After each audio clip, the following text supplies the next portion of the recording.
If you have been waiting to use Cody, then there is a good news for you. Cody is now available for everyone without a waitlist.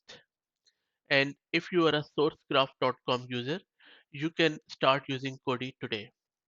There are lots of updates to Cody since I did my previous video, and I will post the link to that video in the video's description.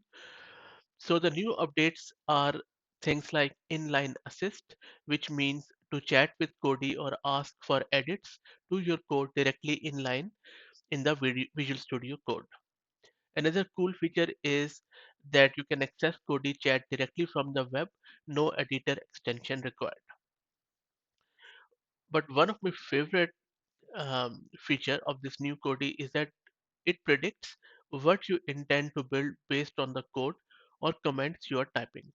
Cody uses Anthropic's Claude model by default to provide fast and highly accurate completions, and it also supports OpenAI's GPT 3.5 and GPT 4 models. With this addition, Cody now offers both chat and inline completions in the same VS Code extensions, so you don't have to combine multiple solutions to get this functionality.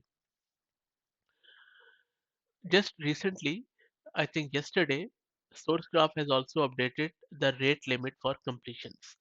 Now you can use the VS Code extension and get 1000 completions requests per day for free, up from 500 requests previously.